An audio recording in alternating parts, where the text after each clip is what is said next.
It's funny, when I got hired, I had to define a philosophy. I figured the more I say it and the more I preach it and the more people I hire and tell that to, eventually that would happen. And I think we're getting there 3 years later.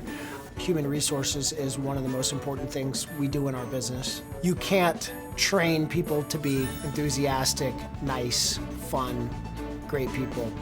You have to hire that. And this is a transient business, so people are constantly moving. So the minute you stop looking, you're actually sliding backwards. So we're always hiring, and we're always firing. My name's Scott. I'm the COO for Barcelona Restaurant Group. I think in the 3 years I've worked here, only 1 or 2 managers out of quite a few have quit. However, we've turned over probably 60 to 70% of management in the past 3 years. And that is because we're not afraid to let people go. We demand a certain level of quality, and we're continuously raising the bar on what our expectations are. And the other thing is, this is a high burnout business. People burn out. Somebody who was great a year ago may not be great this year. You guys are famous for friendly service. I mean, this is how you built the business. This is how you guys went from a losing restaurant to a restaurant that's making money, that's in the game with everybody else. And I'm getting some signs. They did not feel welcomed by DJ. They love Barcelona, but they said it just didn't feel like Barcelona to them. That's what they perceived it to be. That is what it was. I'm not denying that from any standpoint. I just saw him hustling and doing a really good job. Let's put it another way. DJ can be good. Right now, he's not. So. And you're about to gone. Yeah, so have somebody else there, or make him real good real fast. If you think it's somebody who's got the ability, happy in the kitchen, then you owe it to them to spend a night, 2 nights, 3 nights glued to them. Figure it out. So we gotta just double our efforts. Does everybody have a Craigslist ad in right now for servers? I need a busser. I just hired servers. I need bussers. Okay. We're always hiring. We're always keep the ads running. That's our philosophy. We're always bringing in. We're always calling out the bottom 20%. There's always somebody better out there than our worst servers. I have an interview every day. I interview people every single day. You guys should be too. That's how you get better. You hire your way out of your problems, because we can train people all day, but we can't find happy people with good attitudes. We can't train that into people. Either they are or they aren't.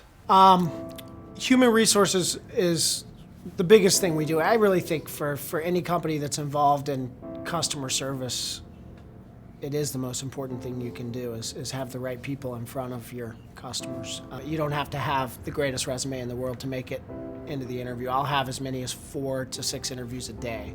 They last 20 minutes. I don't take a long interview.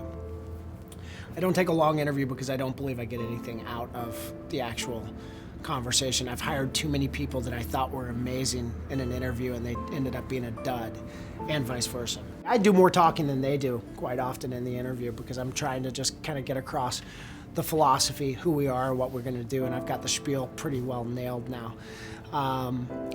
But my process is a 3-stage process. Interview them, send them out on a shop. I send prospective management, whether I like them or not. Even if I know I'm not going to hire them, I still send them on the shop.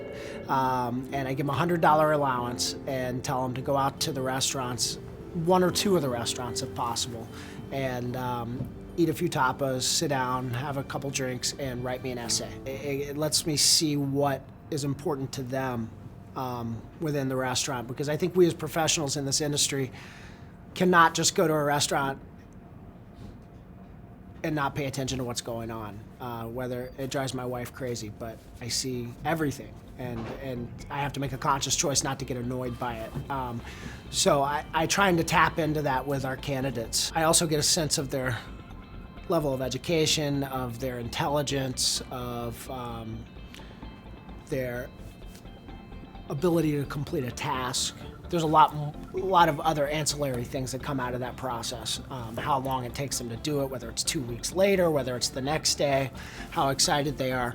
And I think they get something out of it too, because sometimes these candidates come in blind. They don't know our restaurant group, or they might be from New York, they might be from somewhere else, and they're driving in for the interview.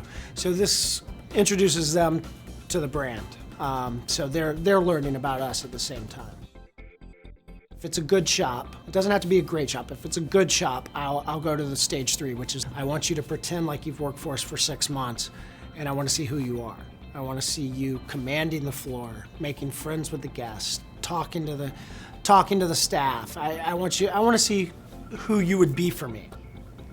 If they do a good job on that, at that point we start talking about a job. Would you pass your own tests? Would you hire you?